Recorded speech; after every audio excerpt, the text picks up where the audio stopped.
at this point you'll be anxious because you're just like, Lord, please let me pass. Lord, please let me pass. I'm tired. Hola, hola, hello beautiful people, hello everyone, welcome back to Elastic Creators. We're back again on another video. Hope you all are doing well, hope you're staying safe. So on this one, as an international student, we're going to talk about how to get your driver's license. This is summer of 2021, and I'm pretty sure by the end of the summer you can have your license, and I've said that in other videos too. But now I'm going to show you the exact steps to take. I'm going to give you new updates, and I'm going to tell you something very important you need to know for getting your driver's license as soon as possible. Listen up with me.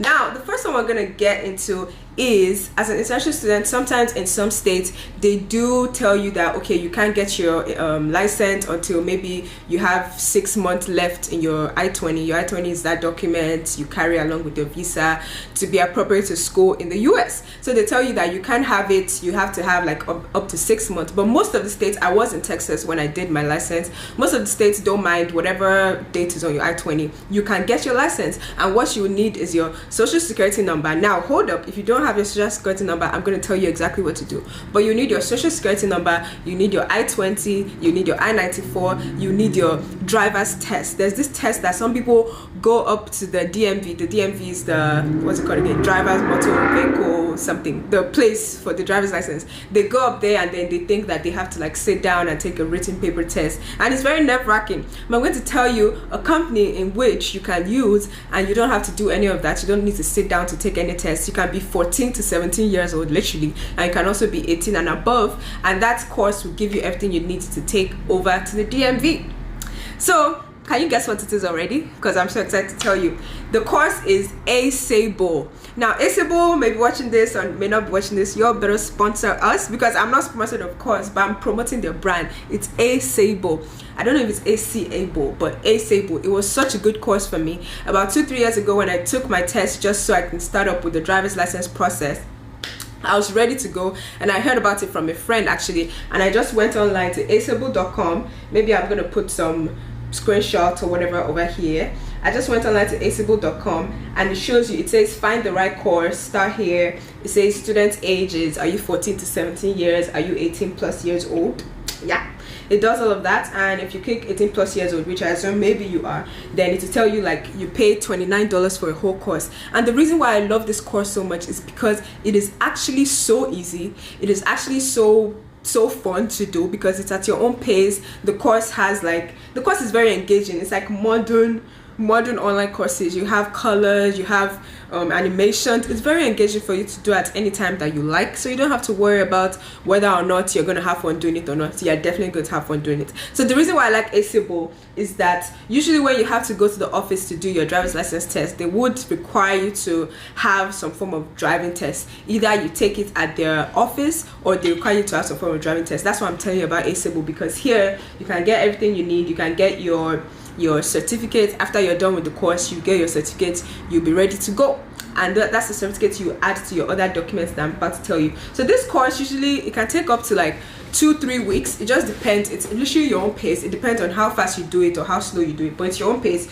You finish, you pay $29, which is really nothing for something that is sharp. You pay $29, you get your certificate, and then after you get that, you take those documents alongside with you to the DMV, and you take along with you your I-20, you take along with you 2 documents that show your state residency. So for example, you're already living in a dorm on campus, you just have to print out your utility bill for that dorm, and then you can print out any other document that shows your address. Maybe your bank statement would also be good.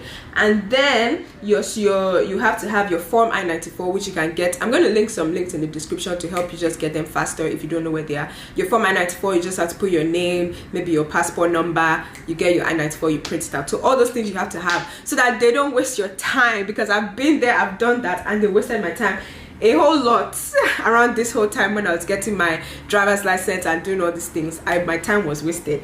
But if you have all these things, you don't have to waste your time. You have your I-20, like I said, social security, your US visa, of course your US visa page, your I-94, and of course money to pay any fees. Because normally when you're at the DMV going to take your test, they're going to require you to pay around $25. That's the standard, $25 to do 3 tests, to do 3 physical, like actual driving tests, right, where you actually drive with an instructor.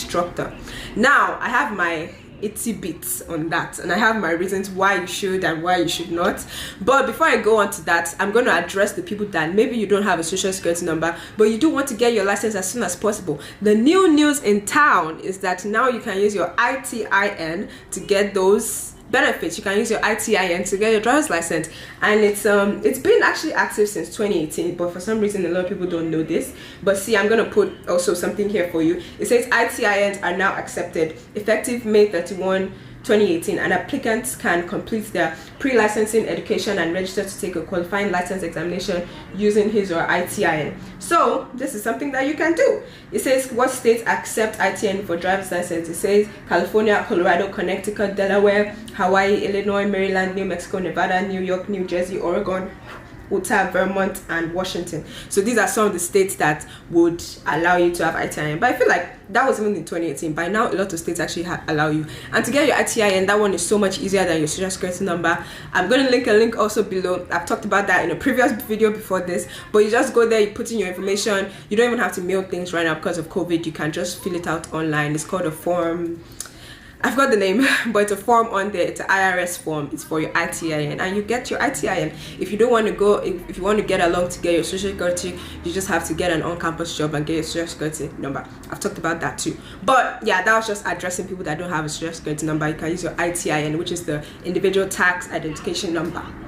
Now, what was I discussing earlier?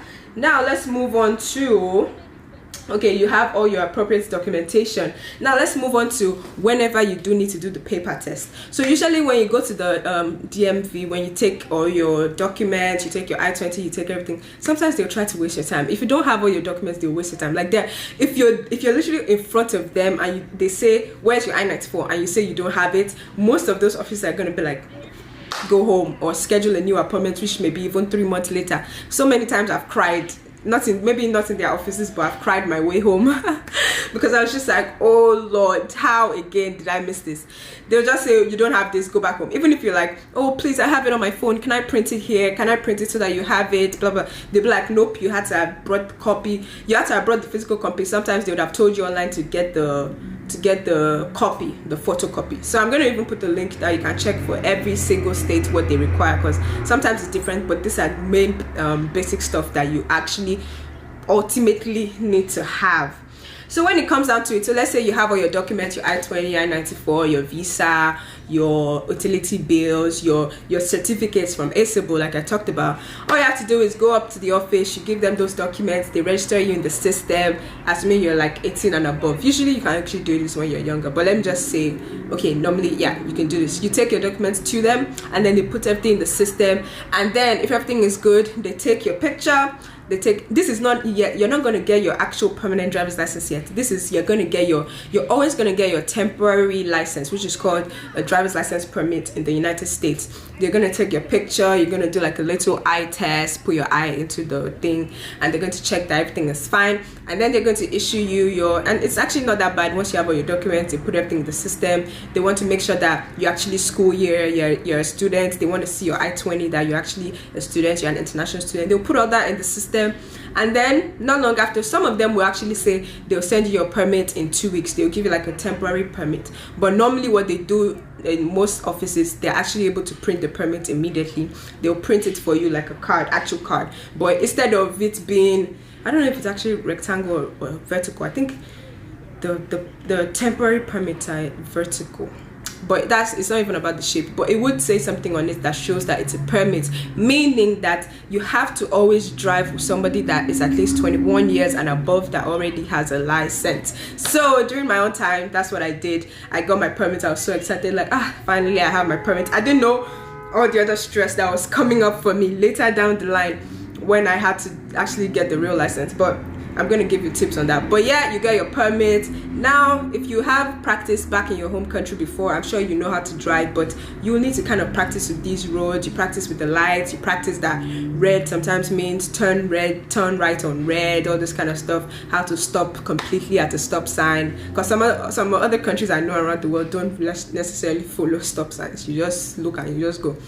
But yeah, you have to do all of that. So find someone on your campus, find someone in your community, your organization, in your church, church, let them know that please you would like to practice with them, or like whenever they're going out to the store, tell them like, oh, could you please come pick me up? I just want to practice with you. I want to practice with your car, and you'll be right there beside me. So that's always a good way. That's what I did for a long time. Not really a long time, but yeah, that's what I did whenever I wanted to practice with somebody. So by the time it was about 2-3 months, I felt like I was ready to get the real license. And also I couldn't even get the real license immediately because I was traveling. If I wasn't traveling, I would have come back like the next week and told them I'm ready to get my license. But what you have to do when you're coming back to get your real license, you kind of come, they'll tell you again online to come with some of the same documents. They just want to make sure it matches what your permit was. You go to the office, they literally cut your permits, they cut your old permit so that you can no longer use it again. They cut that away, and then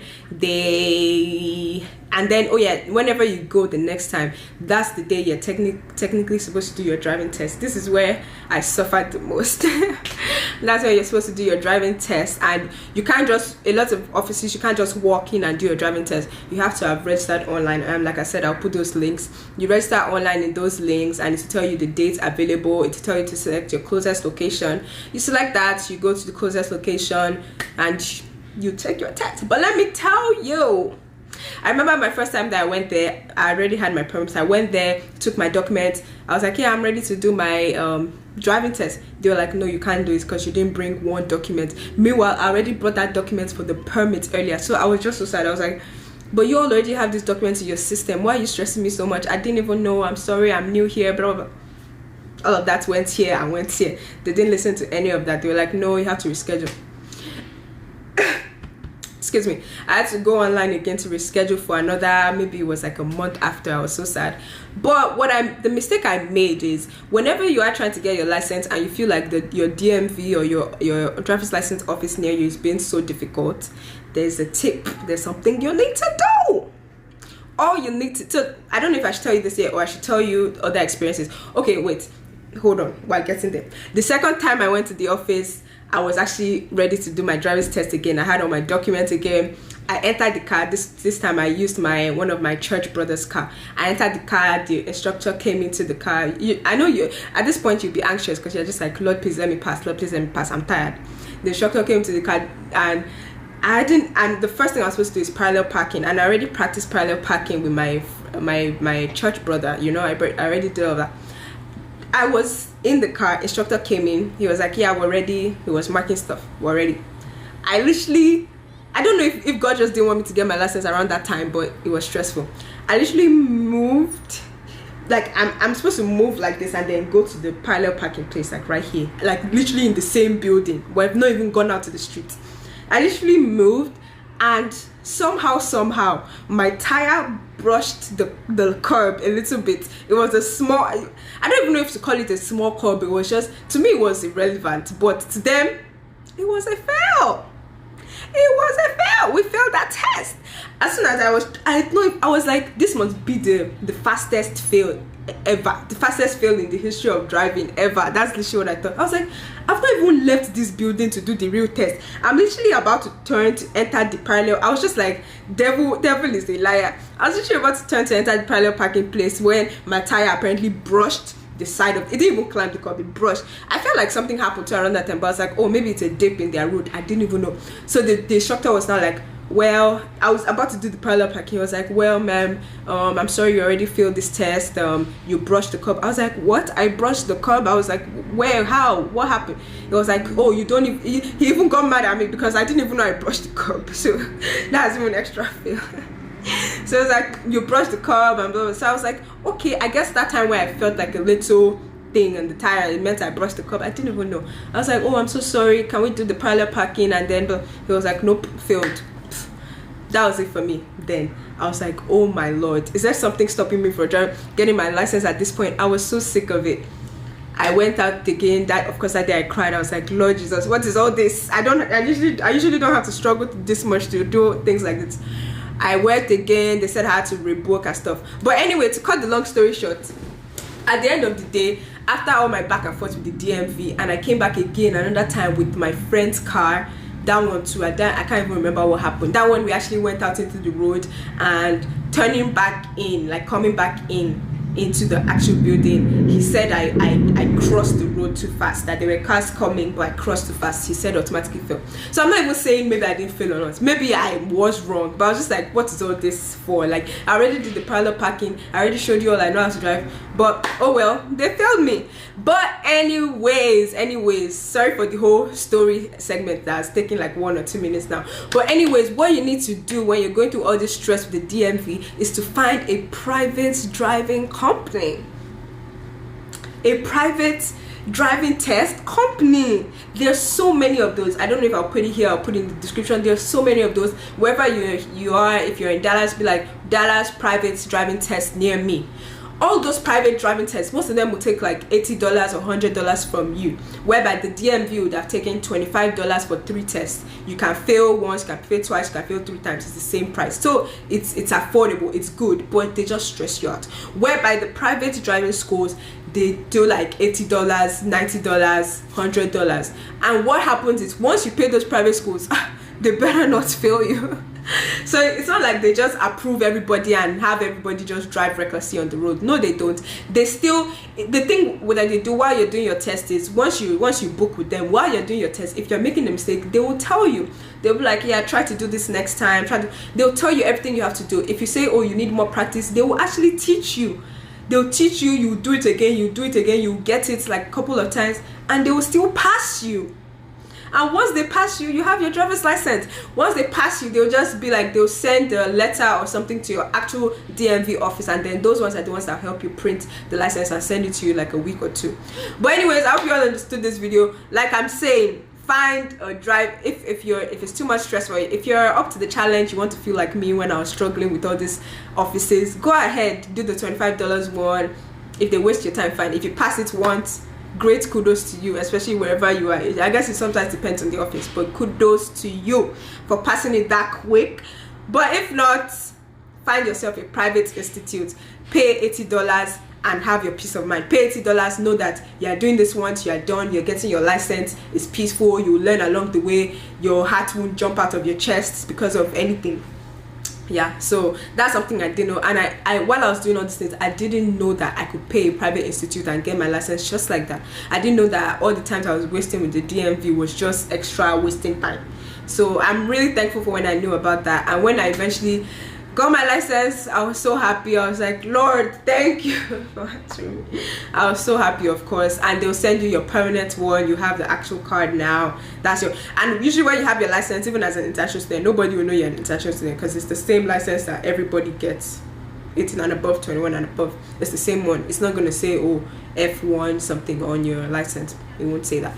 So I hope this video was helpful. I don't want it to be too long. I hope you all enjoyed this. I really hope that you enjoy this. But in the next one, in this series, we're going to be doing how to rent a car as an international student, which is like, you need credit for that a little bit. And I'll actually have a video about how to get credit cards in the US, but we're going to be doing that. We're going to do how to pay your fees easier with Flywire, how to get in-state tuition. We already did that. All of that is in my channel. So of course, come back for more and consider subscribing, because on here we do self-help, millennial talks, faith, worship, lifestyle content, international student content, reaction videos, Nigerian content, all beautiful things like that. We learn, we shine, and we flourish. So thank you all so much for stopping by today. If this is your first time, please say hi to me in the comments. I want to know more about you. Thank you. And if you've been here before, if you've seen the series up till now, thank you for watching. And yeah, let me know any problems you're having with international student stuff. We're also going to do a video of how to secure study abroad internships even while in the US as an international student, because sometimes you're like, oh no, you can't do that.